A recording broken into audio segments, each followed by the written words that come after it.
Hey, what's up guys? Hari ni kita nak buat air yang famous dekat Bazar Ramadan. Ada air keladi, ada air jagung. Semuanya sejuk lalu kat tekak. Okay, jom kita start.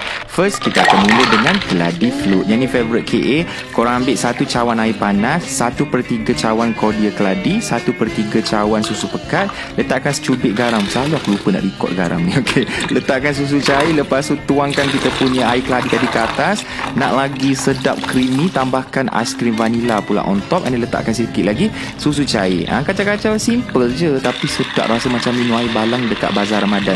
Kalau malas nak buat, pergi bazar, beli je kat sana. Support abang-abang penjual kita kat luar sana. Okay, next kita nak buat air jagung float. Yang ni pun personal favourite KA juga. 1 cawan air panas, and then tambahkan 1/3 cawan kordia jagung, 1/3 cawan susu pekat, and then 1 sudu sirap, and also secubit garam. Sirap tu untuk bagi colour kita lagi cantik lah. And then tambahkan dalam 3 sudu jagung dalam tin. Nak lebih pun tak apa. Letakkan susu cair, tuang kita punya air jagung tu ke atas. Lepas tu tambah lagi susu cair. Warna dia maybe orange sikit kan, tapi jangan risau, depan ni dia jadi cantik.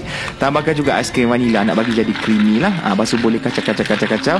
Siaplah kita punya air jagung ni. Yang ni pun memang favourite KA. Kalau pergi bazar, confirm aku cari dekat air balang. Okay, boleh try dekat rumah. And saya akhiri video ni dengan ucapan selamat berbuka.